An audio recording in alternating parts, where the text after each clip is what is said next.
Hi, everyone. It's Joy Brooks here from Email and Coffee. And today I'm talking with Karen Leba Baker, who's very interesting. She does workshops, how to speak with men. And that's come up so many times in my life where conversations of women have said to me, I'm having this conversation at work and I'm really passionate about what I do. I love what I do, but I'm just not getting through and I don't know what's going on. And that's why I figured Karen would be a great guest on the show. So here's Karen. Karen, tell us a little bit about yourself. Well, I was born in Houston, Texas. That's where my mom was born too. Very close to my family. I had a huge family growing up. My immediate family was my grandmother's 7 brothers and sisters and their spouses and their kids. And then my grandfather's 8 brothers and sisters and their spouses and their kids. So there were a lot of people my mom was raised with, aunties and uncles, that we would visit regularly. And literally, I could go in their front door, give them a hug and the kiss, and then go look in their fridge and see what there was to munch on. So I had a lot of hominess. And I feel like almost for the first 10 years of my life, I didn't really know a lot of people outside of my family because my family was so big that that's who I spent time with. And I've lived in various places around the world. I studied hotel administration at Cornell. After the first semester, I realized I like to stay in hotels, not work in them. So I chose kind of an unconventional route when I left this prestigious university, which was I went to work in the national parks for the concessionaires that were licensed by the government to provide services to the tourists, to the national parks. And I got to go hiking and backpacking and river rafting and horseback riding and bike riding. And my lunch break used to be hike half a mile down the trail to the swimming pool, jump in and then come back refreshed after lunch. That sounds like a Worked dream for the job. park service. I basically was living a pretty unconventional life, given how I was raised. And I got married at 42, had a child at 45. I was raised in my dad and granddad's business. So I worked there from age 8 till about age 16 every summer. So when I graduated high school, I literally already had a 6-figure savings account from my work at my dad's office, which is pretty incredible if you think about it. He paid me unbeknownst to me. I didn't ever think about it because what does an 8-year-old need with money? But when I went out into the world, what I thought was that business was about filing papers and a room with fluorescent lights and the sound of clicking typewriters. This probably sounds ancient to some of y'all. And then I thought, well, I don't want to have anything to do with business. But then in my early 30s, I was introduced to transformational learning. And then I became curious about the wisdom of the body rather than merely the intellect. Like, what does the real estate between the neck and the toes have to say about life? And I realized from my mentor that business is actually about people. And armed with that perspective, I got real interested in business, about influencing people, about elevating people, the performance of individuals, their ability to congeal as a team, the warmth that can be present in the family can also be emulated in the workspace with the team, but we have to transcend our prejudices and our wrong attitudes in order to create that kind of amazing teamwork that you see maybe on the court with like the Golden State Warriors, for example. Where there's actual teamwork happening, that can happen in the family, that can happen in the business. It's really a tone that goes through the organization. And I've just been fascinated by what you can't see, but what you can feel. And in order to feel it, we have to drop from our analytical minds, which are extremely well trained, Mhm. into our more visceral experience of life and people. And that's really been my path, educating women about the feminine intelligence. We've all been raised in a K through 12 graduate school, freshman through senior, climb the ladder environment. And there's actually an existing world outside of that world, Mhm. which is a higher form of intelligence, if you will. We don't need only one and not the other. They're meant to work together. Mhm. So that's really who I am. I live in Austin, Texas. I like to travel to the mountains and to various islands. That's what I do for fun. Mhm. I have an 18-year-old son who I've really had to learn how to speak to men, believe me, Mhm. because when your child grows up and he's not a kid anymore and doesn't have to listen to you, it's a challenge to get him to want to listen to you. Mhm. So that's Have those been conversations. some of my mastery. I have an extraordinary relationship with my father. I've really gone out of my way to drop the axe with men. Mhm. That's been my path, to drop the axe with men, the patriarchy, the way it is. Mhm. I was raised with feminism, in the 60s. Mhm. And what I see is that opposition just creates more opposition. So there's no real reason for that. Right. But looking at our shared interests and being able to convey them in a way that people want to listen Mhm. is a really masterful It is. accomplishment. It is. It's difficult because, as I said, many times you're speaking with passion and you're forgetting who you're talking with. And you're in the moment and you're not reading the room. You're not thinking, are they getting what I'm saying? Wait a minute, can I stop talking for a minute and listen for a half a second and see where I'm getting on this? And I may need to go left or right or drop it down a pitch. How do I say? We're not thinking those things. We're going unconsciously forward. And in many times, even talking with women, this happens. It's not just, women versus men. No, It's not at all. it's really the elephant in the room type of a thing. When, especially if you're trying to negotiate something, you're having a conversation with somebody and it goes south. Many times, you'll apologize, but there are irreconcilable differences that happen all the time over a conversation that went south. And when that happens in business, um, I mean, it could blow an account.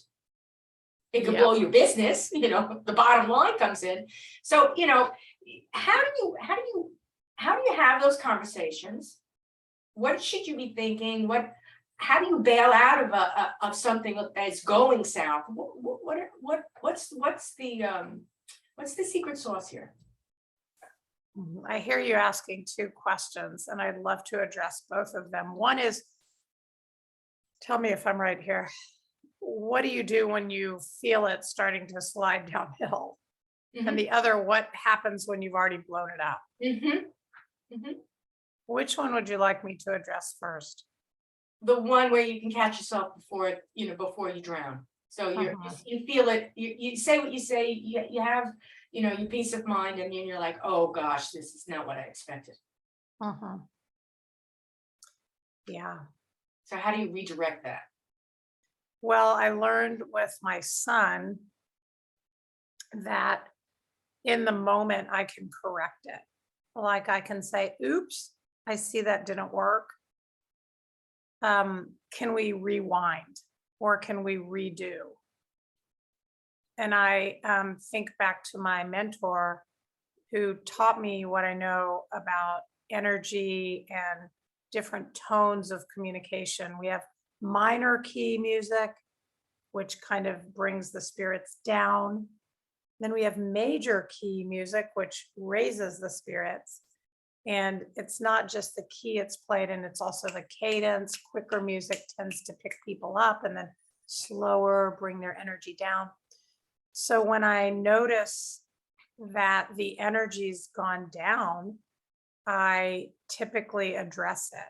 I just call it out. Wow, it seemed, what did you notice about the energy? Or, boy, it seems like what I just said kind of damaged the bridges we were building. I really just call it out honestly, without any blame.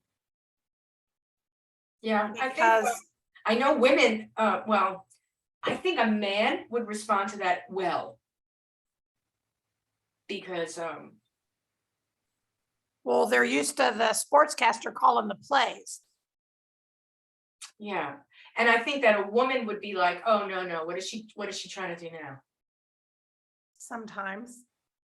You know, So so I it- remember it's- my mentor telling the story of how his daughter was playing on the ground and he said something to her. And then he immediately noticed tears well up in her eyes and her little shoulders sagged down. And he realized that his comment had had that impact on her. So he went and he got down at her level on the floor. And he said, I see that didn't work, right? And she looked up at him with these tearful eyes and she said, and he said, okay, I apologize and I won't ever do that again. So it's really important to notice. I mean, relationships are as dangerous as driving a car. yeah, You wouldn't drive a car with your eyes closed because you want to be aware when you're driving off the road. Right. So in relating, we also have to have that level of alertness. Or am I driving off the road right now? Did I just drive into a tree because I couldn't tell the forest from the trees? mhm, The only thing is our intellects are very well trained, but our powers of observation are less well trained. So when the person gets upset or offended, if we don't notice that that happened because we're still driving the train and going on with our agenda, and if we're not actually noticing the human across from us, we're just driving for the result, then we don't have any power whatsoever to correct course. mhm. In business, that's really difficult. You know, in business, it's really difficult. What do you mean by difficult? Because if you're in a room, well, I'm gonna speak from my experience, so I'm in the room, but when you're in a room and you're having a conversation with a man and my personality, I push. Mhm. Like, so I have thoughts, and I'm expressing them. And I think I'm talking in a language that he can understand, but what he hears is, she is so heavy-handed. And that's all he hears. I've been accused of that. Oh, yeah, no, that happens to me all the time. Now, it doesn't happen with all men, but it does happen with men. Doesn't usually happen with women. They won't call it heavy-handed. They'll either back off or there'll be a conflict. But a man will be really quiet and he's thinking she's heavy-handed. And I'm thinking they're listening to me because I'm not reading what they're just sitting back, a man. And they're like, okay, all right. And then they go, the meeting is ended. They haven't shown any of their cards.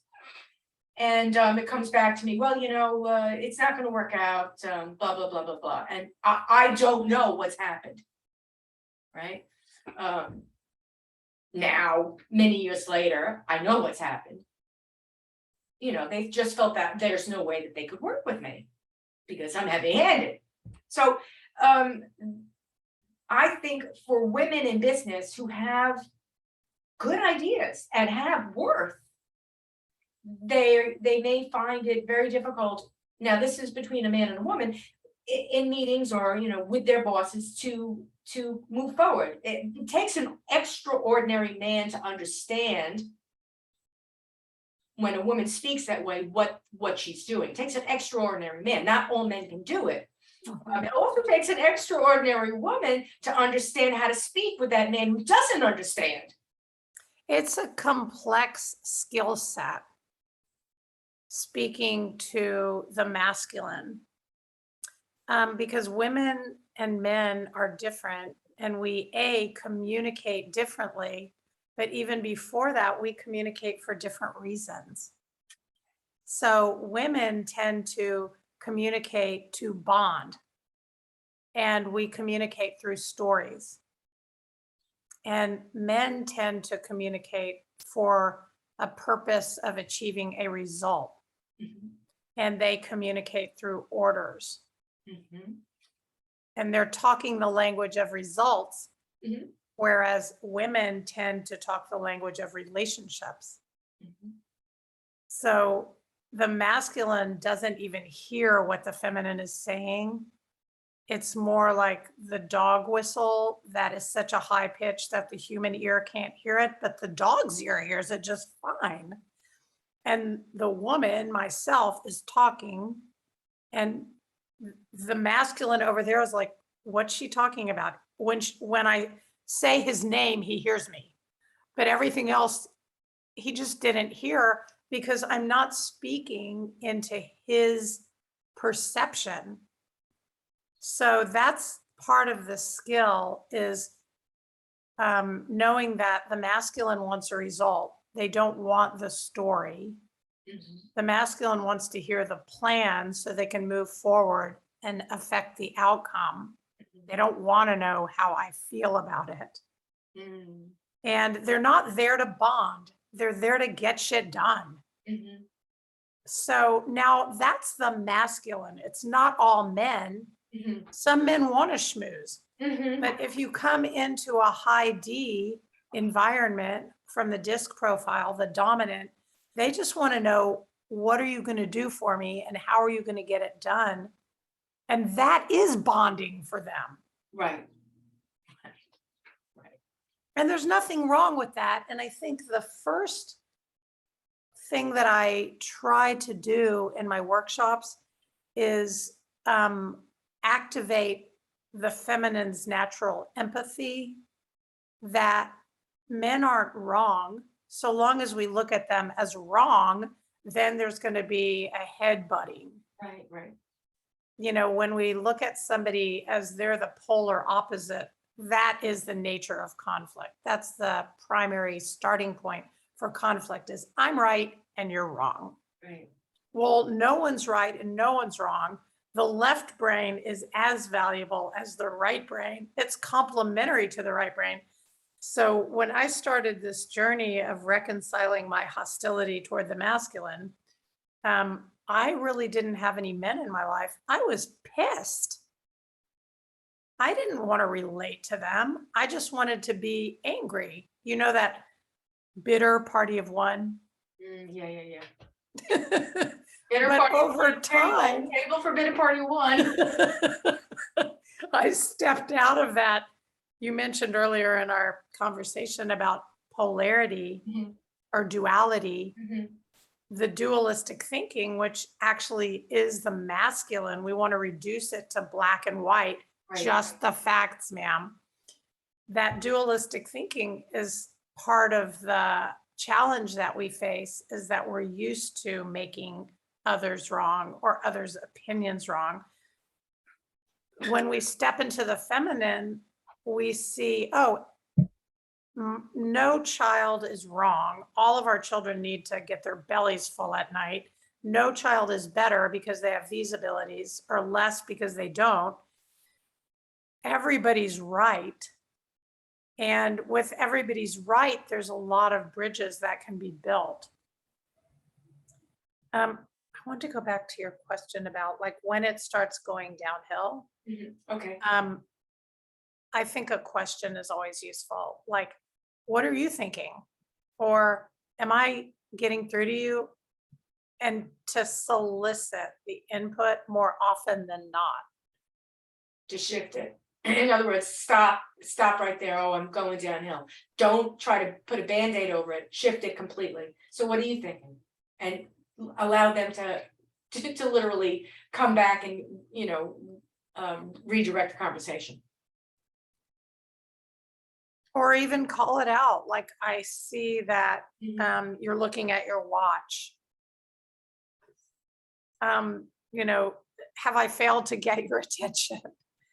That question will get their attention, but it's not like a script, although I did want to address scripts. I think it's important knowing that women are super emotional and that we love to bond through stories and we can just gab on for hours. I think it's impossible.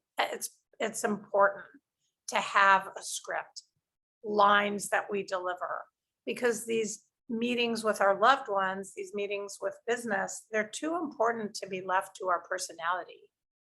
Mm, sometimes, yeah, when it's really important. Obviously, there can be downtime when you're just going, but when there's something important, to script it out to some extent. This is what I'm gonna say, and this is what I'm not gonna say. And this is what I need to find out from you. Yeah, Men respect directness. So the thing that we don't want to do is put the masculine on the defensive, because they actually are warriors. mhm, They're trained throughout history to protect and provide. So Mhm. when they're provoked, they can be defensive or attack. mhm, So we don't want to poke the bear, so to speak. mhm. We want to keep things harmonious, calm. And women are really good at this. I mean, we raised the children, we husbanded the animals throughout history. We're good at creating calm. We just don't necessarily know that we have those skills or that they're an asset to us in business because we're raised in an aggressive environment Yeah, and we learn from the masculine how to behave. But right, we're not hairless men. right. We're actually women, and those nurturing skills that we have are super valuable. And the masculine responds well to a calm tone. They don't respond well to an angry tone. No, no. Or the nagging tone. No, not real, or a critical tone, Right, right. because it actually triggers in them some woman in the past who hasn't approved of them. So, when you're having this, either you're having a conflict with a man who may not be able to see women, I mean, literally, may not be able to see women in business as their peers. They're used to,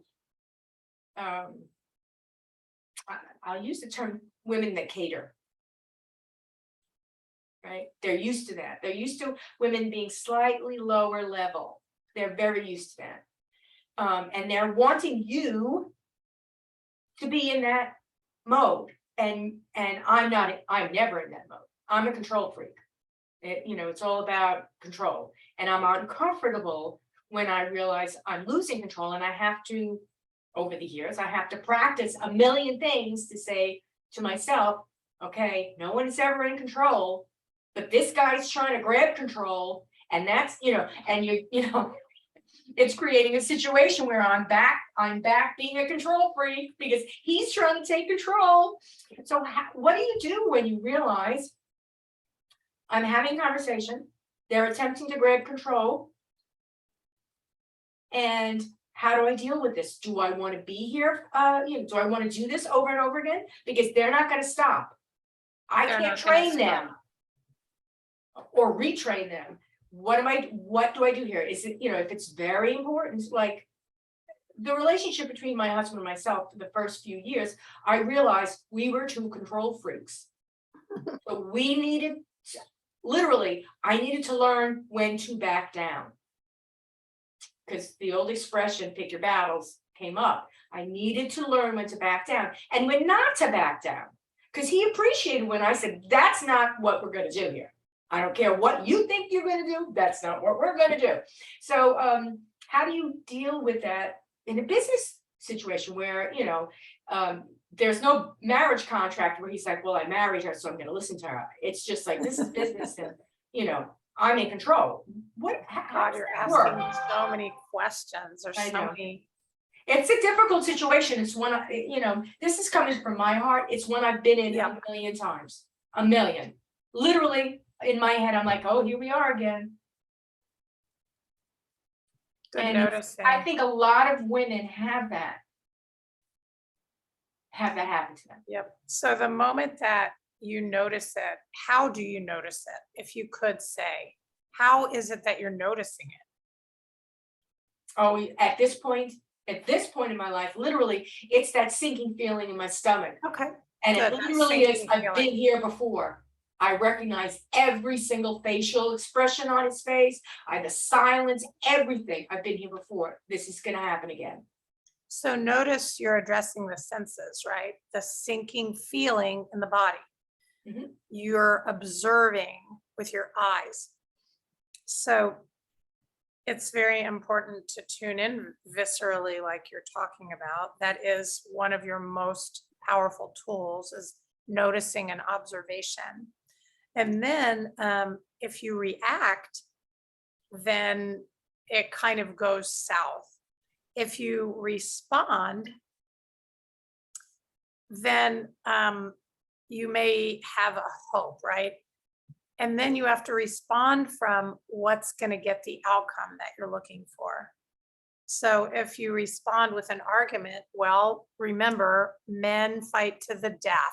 They kill the competition as soon as they feel that competitive energy in their gut, by the way. They don't see us as the lovely, beautiful women that walked into their office. They now see us as the competition because we activate the warrior in them. And now we want to activate the warrior on our behalf, on behalf of our shared vision and mission. But we don't want to activate the warrior in opposition to us. Right. So you didn't exactly ask me how, but the moment that you notice it, then it becomes your job to use your feminine skills to disarm it. It's not necessarily backing down or relinquishing. It really is the method of maneuvering.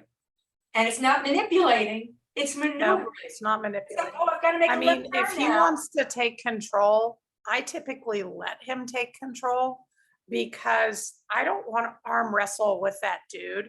He's denser than me. He's a warrior and he's going to fight to the death. And frankly, I like being alive. So Right. I'm not going to put myself in harm's way. If he wants to take control, I'm going to sit back and let him do that and observe, well, what's the next right thing to do here? Right. Because honestly, I don't know, human dynamics are volatile. I don't know what the next thing to do is. If he gets really mad, I mean, he could fire me. Right. Whether it's my client, my employer, Right. he could quit if it's my employee. Right. I don't want that anger to come up. I just want to find out, what does he need in the moment to get us back on track? And the masculine is also volatile. It can also flare up in a heartbeat. Yeah. It's not the masculine or the feminine, it's just the reactive principle that when something gets triggered in a person, then they're going to respond without thinking, which is called reacting. I mean, if they want to take control, to me, that's a sign that they're threatened. And I should sit back because in threatened, that means they're in fear. That means they're reacting, fight, flight, freeze, fawn, or fit. And they're stronger than we are. So They're stronger than we are. I don't want to get in the way of that. I just want to see, whoa, what does this situation need? Like, how can I use my skills of observation and it's more like you nurturing plant that to seed. disarm this? Right. When you see that you're at that point, at this point in my life, when I see, okay, I've stated my plan, solution, thoughts, comments, whatever. I've stated them, and I'm about to state them again because he's quiet. So I'm going to restate them because he hasn't heard me. No, he heard me. He's wondering, wow, she's heavy-handed. So instead of going to the next, level of let's talk about this again, I see that you're thinking about what I'm saying. So what are your thoughts? put it down, give it to him, the end. You stated it. It's not that he didn't hear you. So it's like, honey, take out the garbage. And he's looking at you. Did you hear me? Take out the garbage. He's like, I heard you. I just didn't like the way you said it. Right? So that's the point. It's, it's that's the relationship at home, but it's the same thing at work. He heard you. It's the tone. So, So there's two forces at work here. One is the receptive force, Mhm. and then the other is the penetrating force, right? It's in our physiology that the woman is receptive, Mhm. and the masculine is penetrative. So when you're in that situation of delivering a presentation, literally you're basically being penetrative. You're Right. delivering information. Right. So then there comes a point where over thousands of centuries, our biology has evolved to this, Mhm. that women now have been able to step into a more masculine role where we're out front leading, penetrating, directing. These are all traditionally masculine skills. So once we deliver something, then we want to step into the feminine role because then their comfort zone goes up. Like you said, we're below them. It's not that we actually are, it's that the masculine thinks in hierarchies. Mhm. That's why we have state government, then we have, local government, then we have neighborhood governance. That's why we have K through 12, because the masculine thinks in hierarchical systems. Mhm. So they can't help it but think of themselves as better than or less than. Mhm. It's not true. Don't adopt that attitude.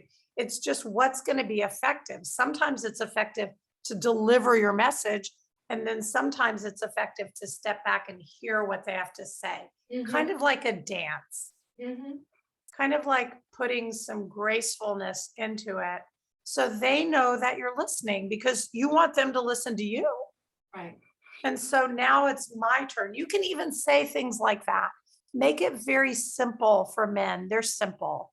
Mhm. I mean, women are so complex that we cannot even perceive how simple men are. Mhm. Mhm. They are simple. They're about getting stuff done. They're about building, protecting, providing. We have a highly upgraded world from a century or two ago because the masculine is out to solve our problems. It's just not the only thing that's needed. So let them take charge. Let them be heard. They need to be heard. Yeah. It as much as women will say, oh men, though they're so fill in the blank. Um, They probably are. yeah, really, they just fill in the blank, whatever. But then there's the person in front of you, and he's a real person that you're now interacting with. Right, right, right. And I always said about at least my husband, I was like, he has feelings. Matter of fact, very strong feelings. My husband had stronger feelings than I had. He just didn't have a toolbox to deal with them That's right. because they're not raised to deal with them. They're basically, their whole life is like raised in like a team game type of mentality. Yes, it is. You do it for the team. You gotta do it That's for right. the team. This is important. This is the plan. To stick with the plan and think about the team. And you've got to be. You can't be sad right now because it's the team. With teams, and women were not raised like that. Women was Not like, raised like that. oh, what do you need? Are you okay? You don't look good. Let me take care of you. So, you've got these guys that are doing it for the team, and literally they've got a plan. They're not thinking beyond the plan. The plan is to do this for the team. And we're like, oh, you don't look well. What's wrong? Tell me what's wrong. Achieve the result versus create the relationship. Yeah. They want relationship with us. They want that. Yes. Wow, imagine that all day long, from the time you wake up to the time you go to bed, you're taking it for the team. That's called taking a beating. Yes, When we walk into their office, Joy, that's like a chance for them to relax. If we keep them on the defensive, then their testosterone and adrenaline will impact us. But if we come in just being the kind-hearted, receptive, interested, good listening, there's nothing we can't accomplish. Compliments. Men actually love women. yes, they do. They revere us. They're fascinated by us. Yes. All men are fascinated by women.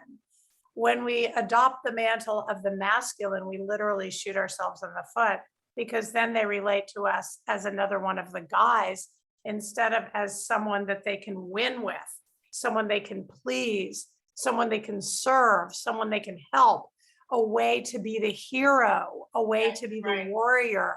That's quite in interesting. every masculine archetype, is to be the hero. Mhm. Who doesn't want to be the hero?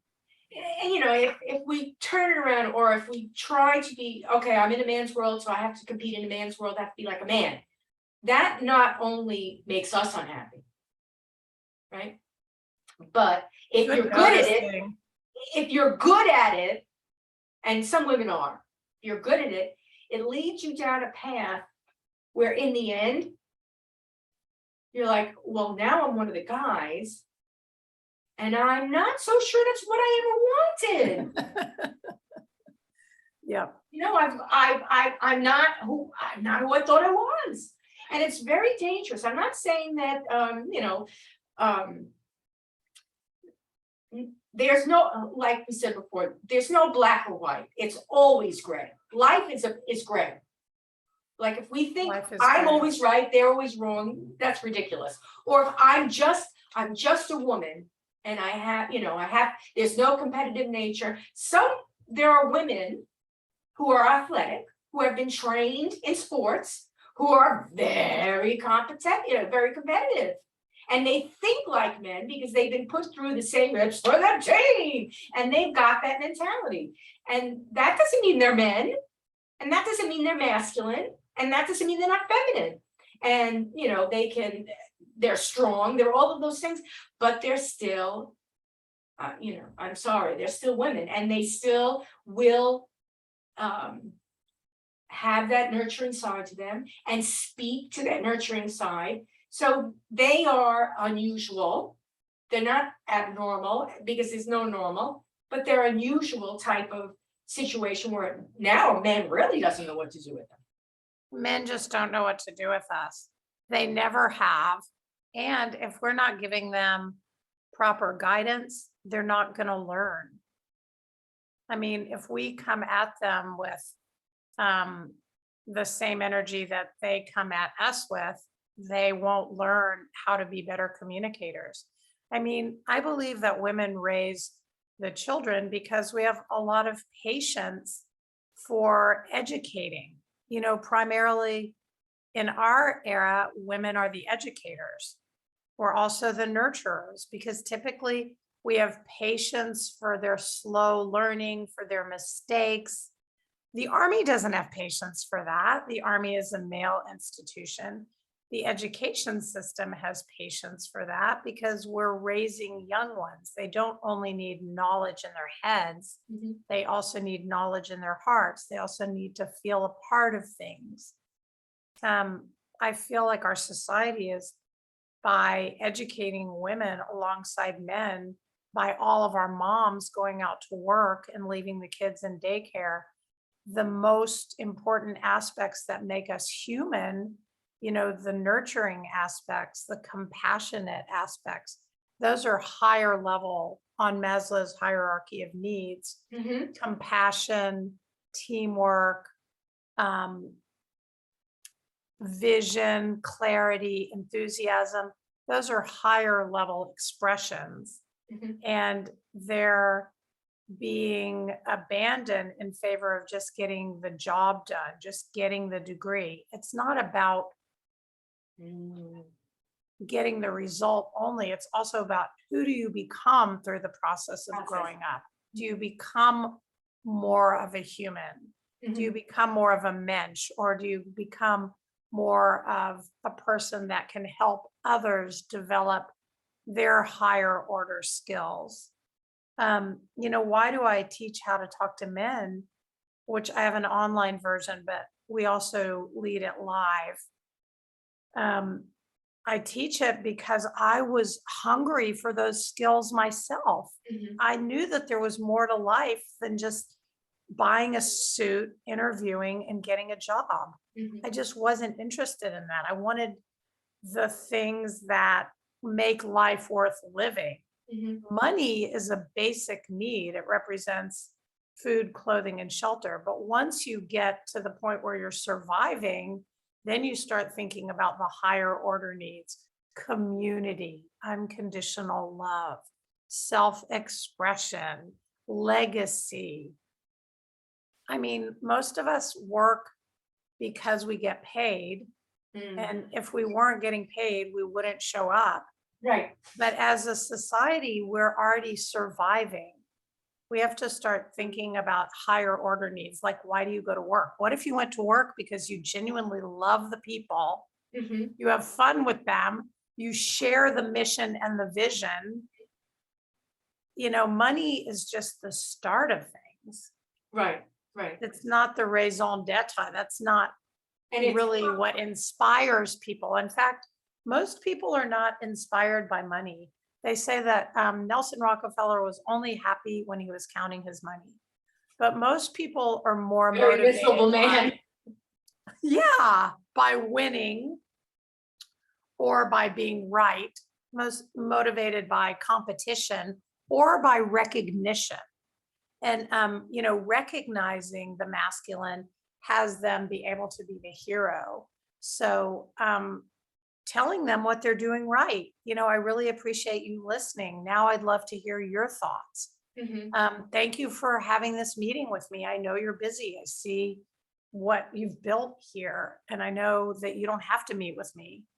And I'd really like to know, how can I help you? Mhm. Like, appreciate them, something factual about them, Mhm. and then find out what you can do for them. If you're meeting with a person, then they have goals and desires and wishes just like you do. Mhm. And because men are raised to be team players, they actually want us on the team.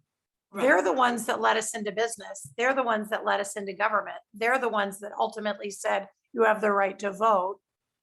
So they want us, but you don't make the team just because you show up. Showing up is part of it. You make the team because you show you're willing to be a part of the team. And that means not hurting the other players. Right. Leveling the playing field doesn't solve the problem.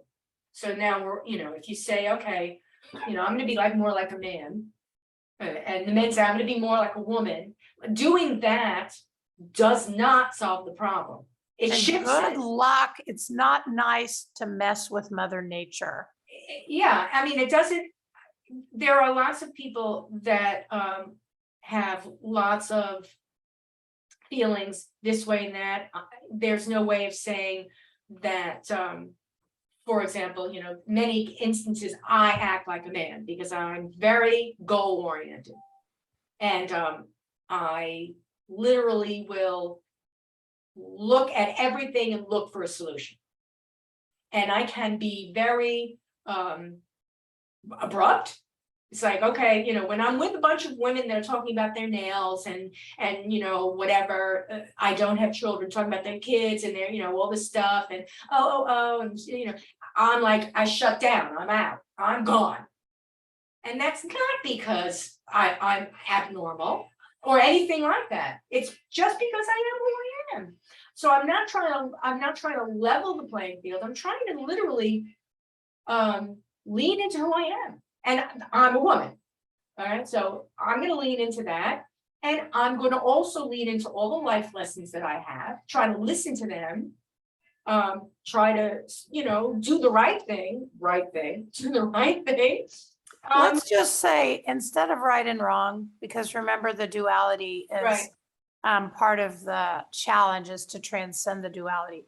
Let's just say what works and what doesn't work. Work, yeah. And what works is anything that creates more connection, more energy, more vitality.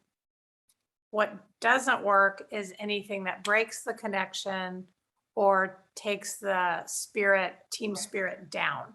Right. So that way you kind of get away from right and wrong, which is something plaguing our society. There is no right and no wrong. Yeah. There's just what works. Well, Like we have a problem, solve it. deranged individuals having guns, can we all agree that doesn't work?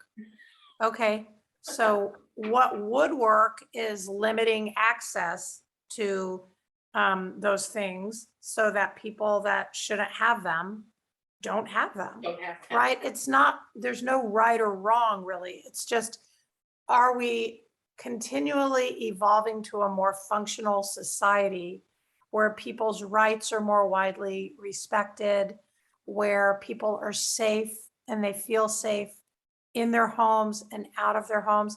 Maslow laid it out pretty neatly. Freedom from fear is the first basic need: Mhm, food, clothing, and shelter. mhm. Then we can build on that.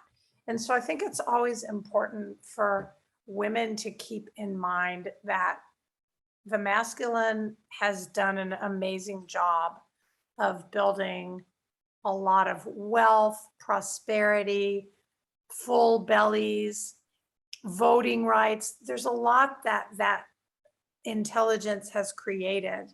And there's also attendant problems in our current times. And we have a seat at the table. Mhm, What are we going to do with that? mhm. Are we going to make sure our voices and our perspectives are listened to and respected? Or are we going to talk in a way that they just go, she's just another hysterical woman, get her out of here? Right. You know, being level-headed and open-hearted are valuable contributions to the dialogue right now. And I'm not saying abandon your ability to think intellectually. I'm saying add finesse to it, Mhm, add the feminine skills, mhm. because that's going to evolve our society in the direction that it needs to go. Literally one person at a time, one child at a time, one institution at a time. That's the opportunity that women have, is to take what we've been given and build on it. Mhm, mhm, mhm. Yes, there was a good reason why in the old days, the tribes would have the wise woman. For sure. Um, We're them, by the way, Joy. You know, once we have our gray hair, and COVID exposed it, you know, because I couldn't go to the salon. Once we've reached this age, we're the repositories of wisdom in our Mhm. culture. mhm. I mean, it may sound horrifying. Oh my God, I'm that? Yeah, No, well, but you that's, are. that is the truth. It's That the is truth. truth.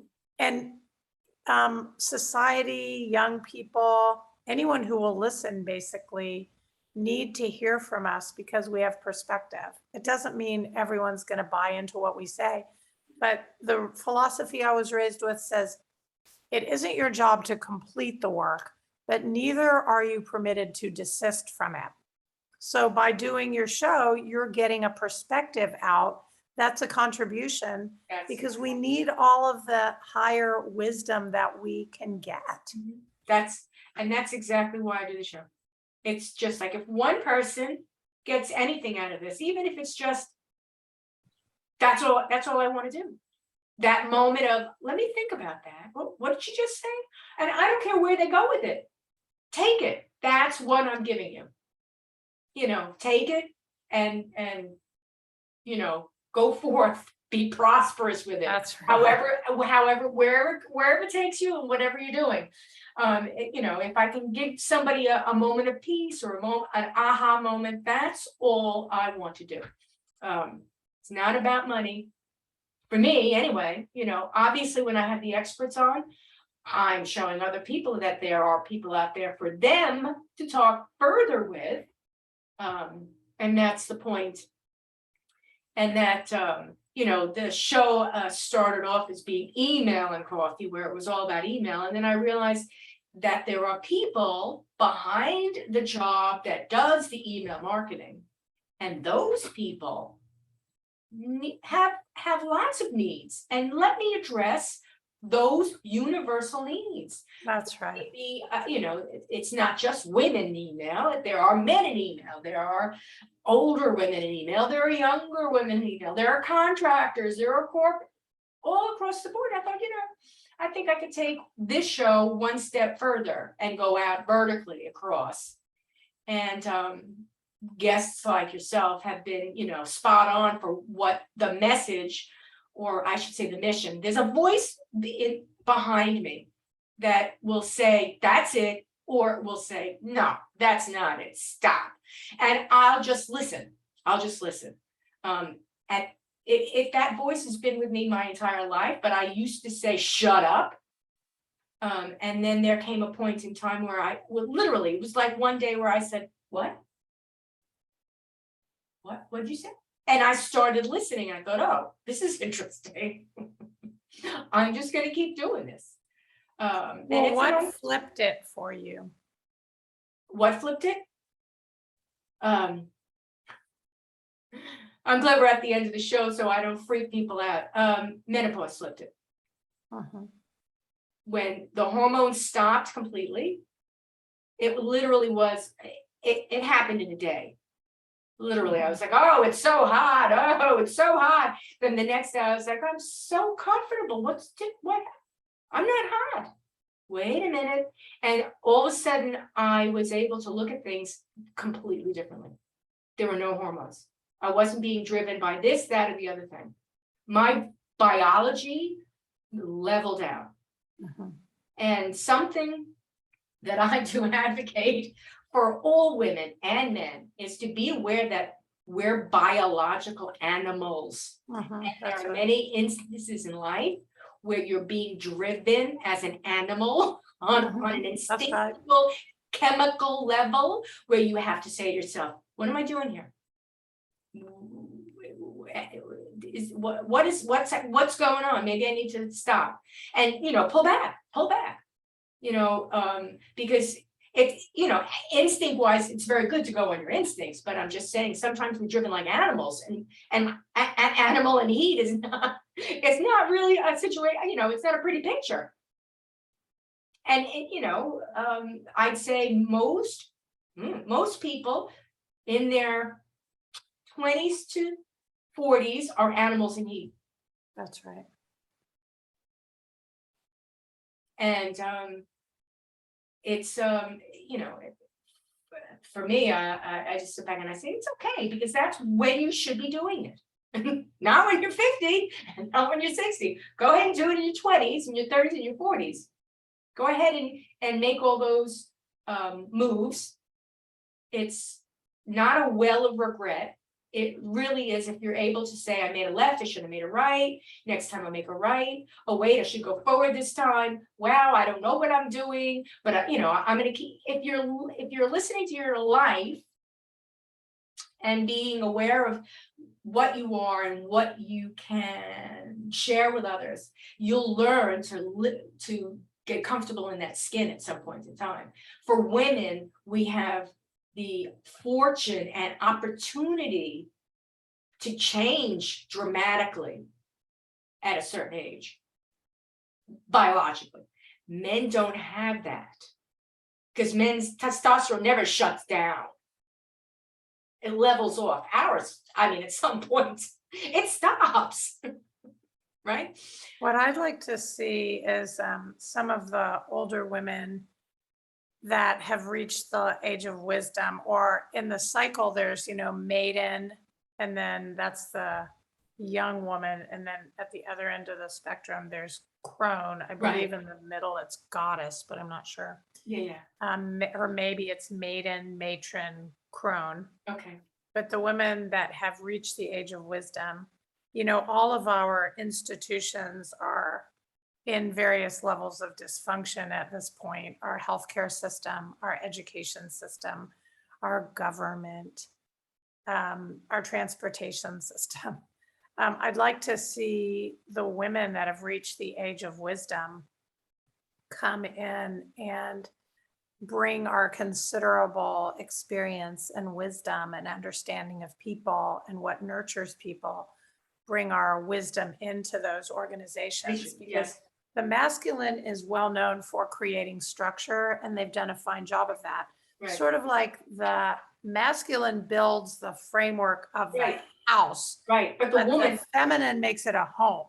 right, So come in and create institutions that are not self-perpetuating, but that are actually nurturing. I mean, imagine if in addition to calculus or whatever else those designers of the school system thought I should learn, that they actually taught biology and they taught how the hormones affect you, and that we understood we're cyclical creatures, and that we got back to some of the basics about how connected we are to things that we're not in control of, how connected we are even to the seasons of the year, to Right. the cycles of the moon. right, We operate with basically no knowledge of our body and what is it actually doing in terms of our drives, our drive to intellectually understand, our drive to love and be loved, our drive to procreate. exactly, We don't understand that we have those drives, right, yet they're the main thing moving us through life. right, Why are we teaching kids that?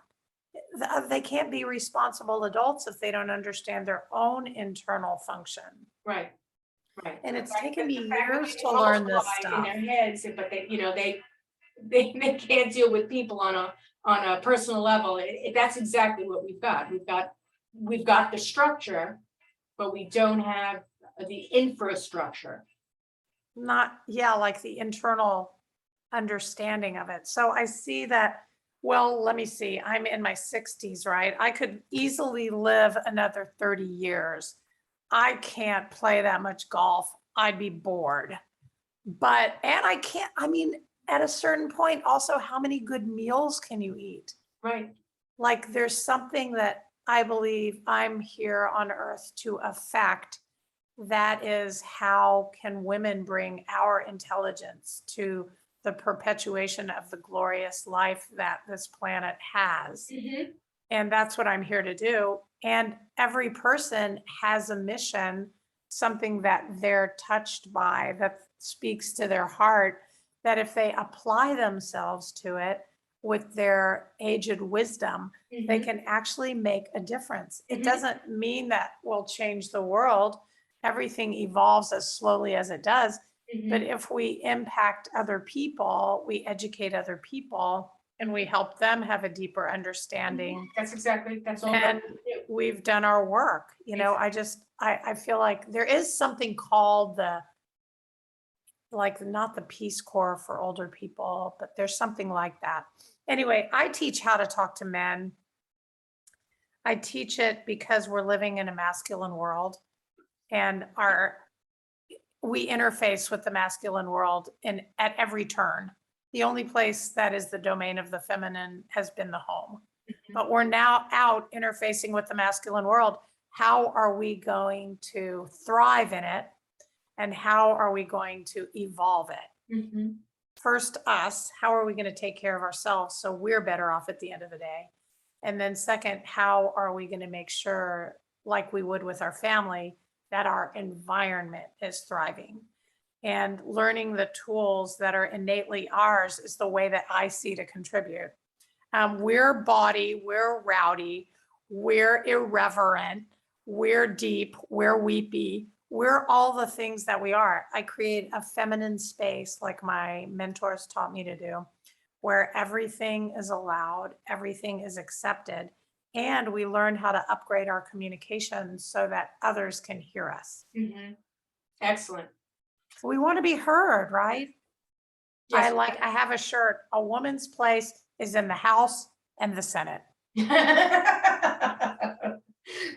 And most probably the Supreme Court. That's right. So Karen, this has been excellent. We've had I could talk forever, needless to say.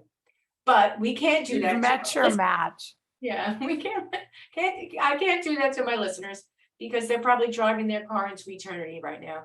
So, where, how to talk to men, is, is your platform. How else can people find you, on the internet, or how do people connect? Yep, well, they can go to my website, which is businessaspleasure.com. And that name came from, remember I told you early in the conversation that I worked in my dad's business and I thought it was about typewriters and fluorescent lights. And I was having nothing to do with it. So when you're tired of business as usual, come to business as pleasure. Business is actually a wonderfully fun game, but only if we can transcend the drudgery that we've been taught to expect from it. So businessaspleasure.com. Pardon me, I needed to cough. That's okay. They can also find me, if they go to businessaspleasure.com, there's a tab that says how to talk to men. Okay. And just jump in there. You can see where I'm appearing around the world. You can also join us online. There should also be a link in your notes for a Monday night preview. Mhm. We spend an hour being women in a feminine space, meaning that you get to talk and express yourself and say where it would make a difference if you knew how to communicate better. What are you up to in your life that only communication can help you achieve? Mhm. What else? I have a YouTube channel. It's called The Nurturary, or it's called A Nurtured Life. A Nurtured Life is my YouTube channel. Okay. Of course, I'm on social, Karen Liba Baker, Facebook, LinkedIn. I have a retreat that I do called the Embrace Retreat, and I teach the 7 communication skills that win the warrior to your side instead of alienating him. And it works with your sons, works with your spouses, your dating life. It's magical there. It works if you want to get promoted or get the sale.